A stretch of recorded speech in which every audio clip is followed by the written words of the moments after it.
This is Kathy Christich on the job as a party planner. She was good at booking events. She was very nice. She seemed very professional.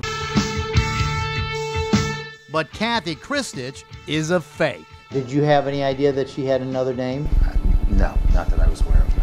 Kathy Christich is really a convicted felon named Katica Vidasevic, and I've spent the last 8 months trying to find her. And I'm not the only one. She's as smooth as I've ever met, as far as I know. She's a stone con, if you want to tell me. She's good. Sarah met Kathy Christich while planning a birthday party at Maccabee's Midtown restaurant more than a year ago. Kathy was the events planner. You had complete trust in her at this point. I did. Kathy knew it and knew from their talks about family that Sarah had a dream. I'm a funeral director, mortician in the state of Michigan. Sarah's dream is to have her own funeral home. Soon, the pleasant party planner was calling Sarah, saying she could help. Kathy drew up a land contract for Sarah and convinced her to deposit money into an escrow account.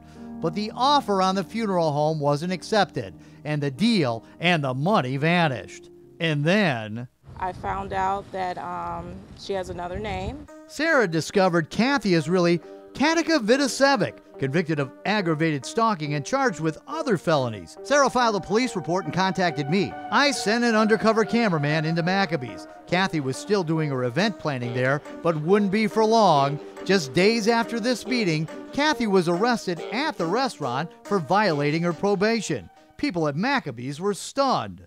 Now, you guys knew her as Kathy Christich, right? That's correct. David is one of the partners at Maccabee's. Realizing Kathy was really Katica, he came to this conclusion.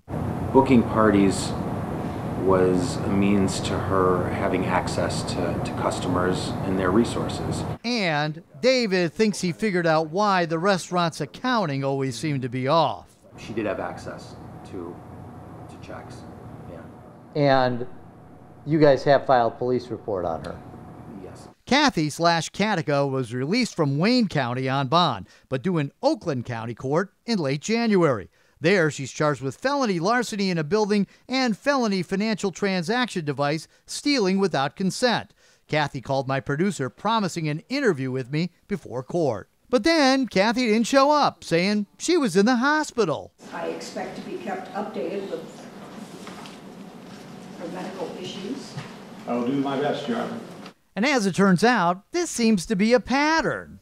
I find it a little suspect that once again, so close to trial, your client's unavailable. Kathy is being charged with using credit cards and checks from a woman in Birmingham she was house sitting for. It's serious. But later that week, Kathy is again a no-show in court. My client isn't here.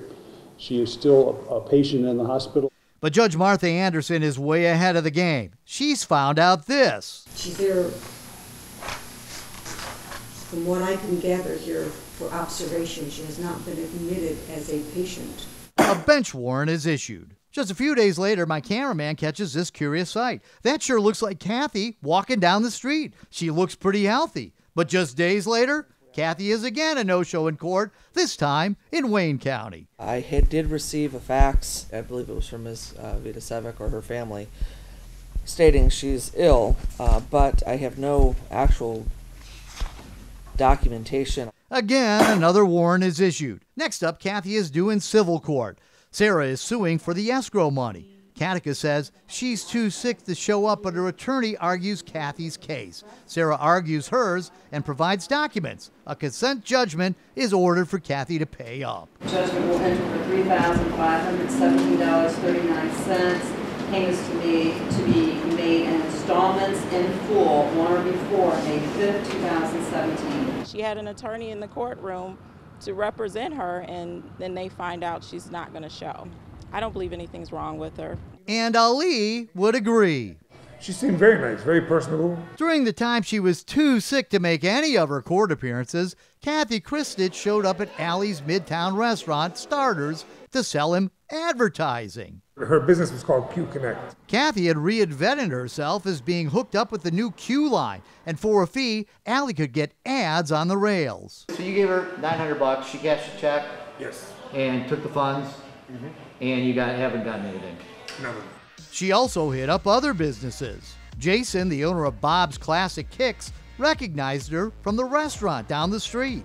She owned Maccabees. She was a part of this Q-Line Connect, and they're going to service the businesses in Woodward. Jason was suspicious, but his father Donald wasn't. I thought she was legit. I really thought she was legit. Then, as if the story couldn't get any weirder, people started sending me this article Katica was supposedly texting out to people. It says, Michigan mom and Trump supporter Kathy Kristich is joining the Trump team in the fight against cyberbullying. It says, Miss Kristich was asked to join the new committee that is being formed by First Lady Melanie Trump to put an end to cyberbullying. When asked how she felt to be recognized by the new administration, Miss Kristich replied, I simply wake up and thank God every day that Trump is president. I contacted Melania Trump's office.